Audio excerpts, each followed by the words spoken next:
it is so important to have control over the way you breathe if you want to protect your body and if you want to break stress and break the stress cycle.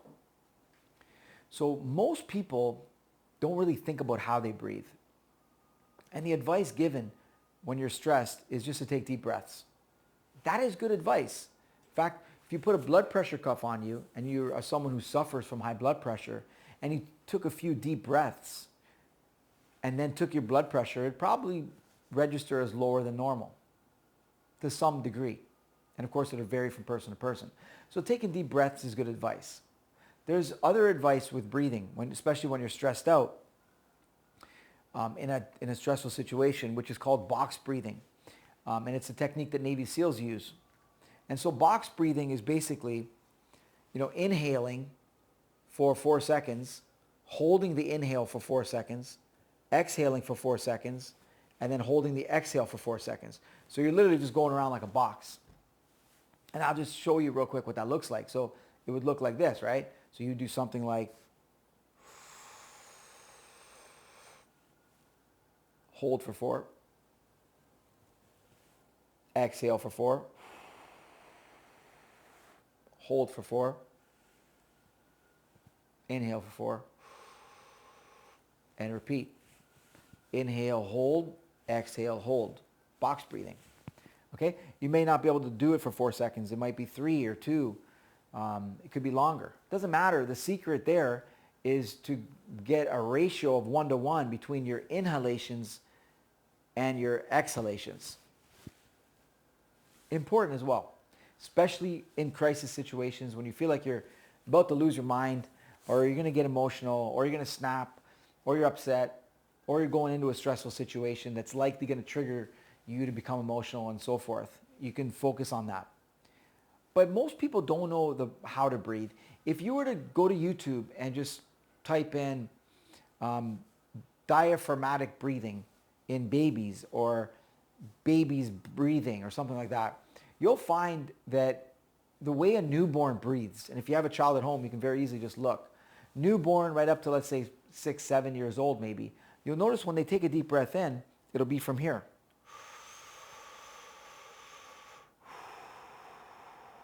When they're sleeping, you'll see a rise and fall. Not necessarily that deep, but a rise and fall of their tummy. This is such an important thing. They teach this in music, in terms of singing classes. They teach this in Lamaze. They teach this in yoga. It's so important to breathe this way.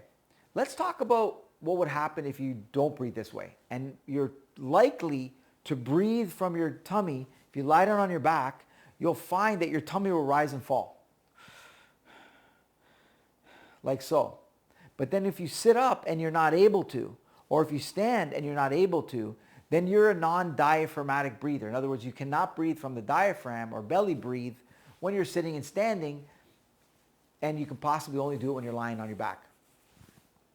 So let me tell you why this is important from a nervous system, from a spinal, from a health, from a symptoms point of view, and also from a stress point of view.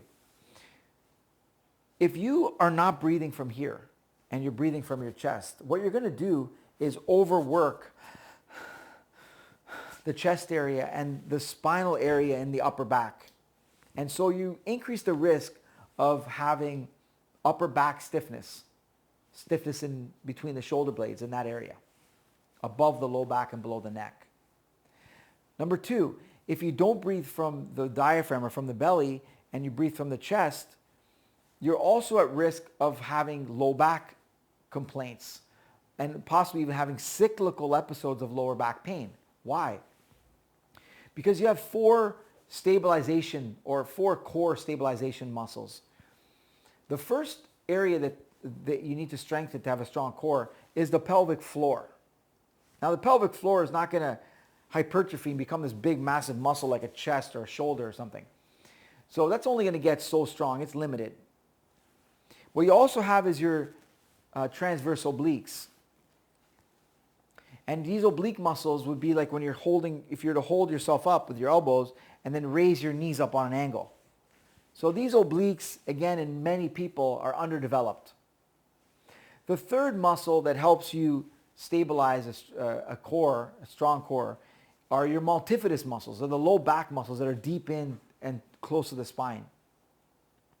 And the fourth is the diaphragm, this breathing in this from your belly. So here's why it's important to have a strong diaphragm and to be breathing from the diaphragm, because of this reason. Number one, the pelvic floor is typically developed, but it's limited in terms of how much it can develop. Number two, most people have a weak transverse abdominis, transverse obliques. And the third is they're non-diaphragmatic breathers, which means what's taking the brunt of the load and the work are going to be your low back muscles. You see what I mean? So now you're overloading the low back. It's the one doing all the work when it's trying to stabilize your core.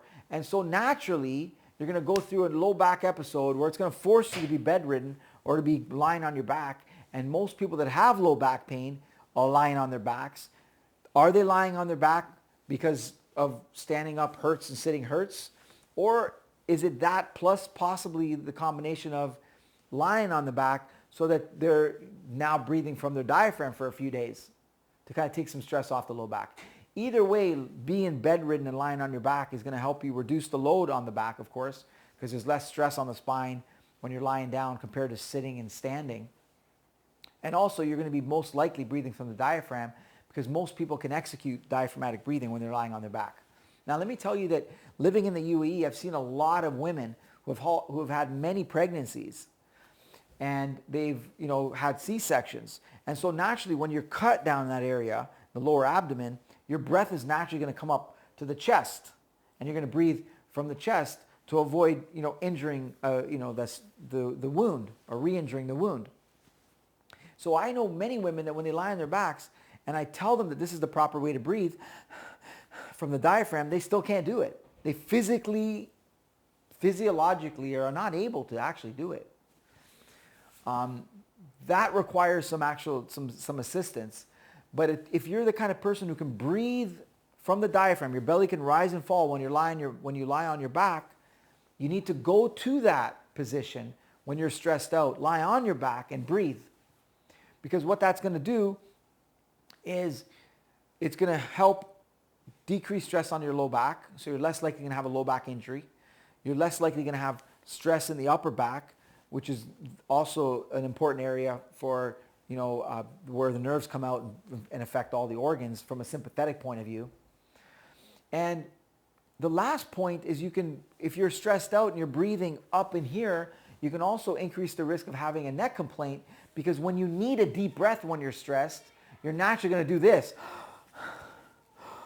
And you're going to breathe into your neck. Why do we do that?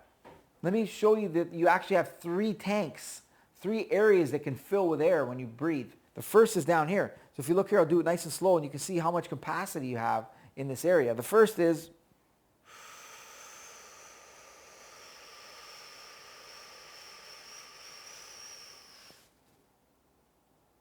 one tank. It's full. Now you can breathe from here.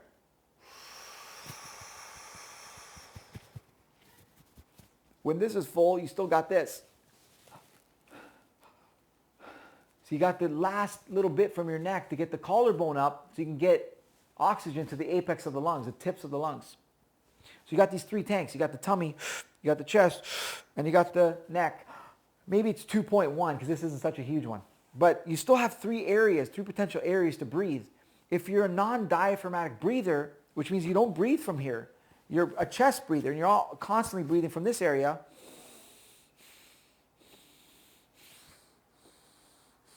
when you need to take a deep breath, what are you going to do? Naturally, you're going to go up into your neck. It's going to go like this.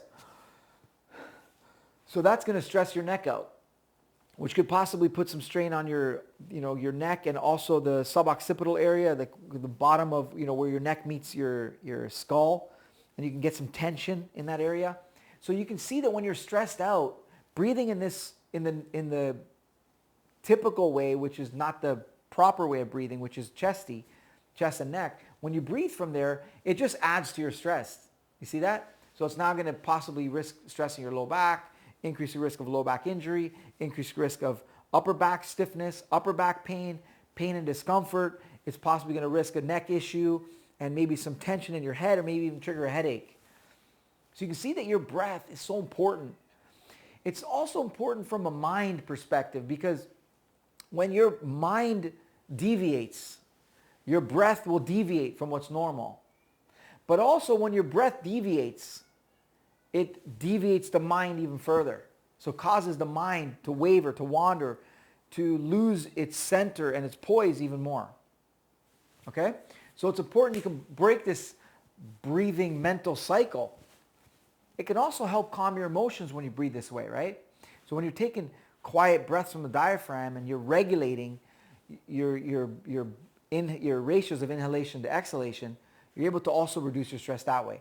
So it's important to remember that breathing, taking a deep breath when you're stressed is good. Breathing in a 1-to-1 ratio is good, but don't leave out the most important part, which is breathing from the diaphragm. That's how you were born to breathe. That's how you're meant to breathe. If you look up UFC fighters or boxers and watch how they breathe in the corner, when they're between rounds, it's a great opportunity because you see someone with their shirt off. You can actually see the tummy go in and out when they're breathing between rounds. So what you want to do to try to help break the stress cycle, okay, is control the way you breathe. Deep breaths, 1-to-1 ratios, and make sure you breathe from the diaphragm. I'm a big fan of the Wim Hof method, as you guys are probably aware. The only difference is when I coach people on how to breathe, I don't actually get them to do the hyperventilation where you breathe in real quick and then you exhale and you relax and you breathe in. I actually make sure that when someone is doing that, they're doing it from the diaphragm. It's not a matter of, just like when someone says take a deep breath, the most important point is not to take a deep breath. The most important point is to breathe properly from the diaphragm. So a deep breath should be, and you can see even if I go fast, you can't fake if you're a non-diaphragmatic breather, because when you go quick, the true breath will come out. Here's a diaphragmatic breath real quick. This isn't moving at all.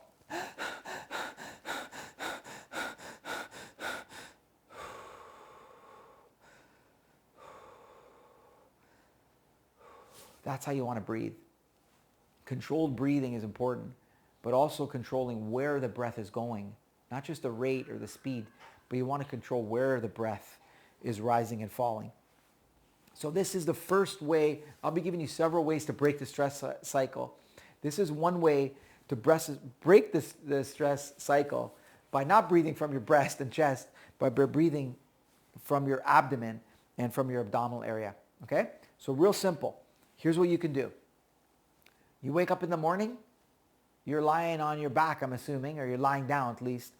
This is a great opportunity. Before you just leap out of bed and, go do your thing, just lie there for a second, put your hand on your belly. You may want to put your hand on your chest just to make sure you're not breathing from here. But for me, just put my hand here. Just lie back and just take, for a minute, just natural breaths. Just watch your breathing rise and fall from this area, from the abdomen. You can also take long, deeper breaths, okay, from this area where you're taking a full breath in from your diaphragm, exhaling full from the diaphragm and exhaling. If you feel you're getting lightheaded, just slow it down. Don't take such deep breaths and just quiet breaths. But the main thing is that it's going in and out from the abdominal area, all right? So do that for a minute, 5 minutes, even 10 minutes before you get out of bed. Before you go to sleep, once you lie down, prepare for sleepy time, what you can do is same thing. Since you're lying, it's a perfect opportunity to practice and just at the very least be aware of your breathing and notice that it's coming from this belly area. I hope it is. If it's not, you're going to have to concentrate and make it happen from here. If you're unable to, you're going to have to find someone to help you be able to engage from the diaphragm. But if you are, then you can again spend 1 minute, 5 minutes, or 10 minutes just breathing from the diaphragm as you doze off. So you got two potential times of the day where you're naturally there anyway. You're in that environment where you're lying down, so it's a perfect chance to regulate your breathing and to make sure you're breathing from the diaphragm. what you can also do is you can sprinkle throughout the day at least one time where you can just take a break. You can have a seat. If you're able to do it standing or sitting, then you can just stop what you're doing and just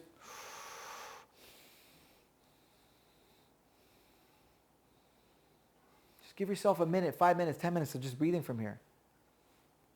If you can't do it when you're seated or standing, then just lie down again. If you can, lie down somewhere, whether it's at the office.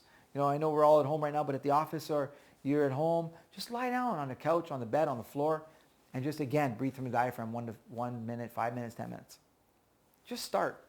Just be aware of, number one, the way you're breathing.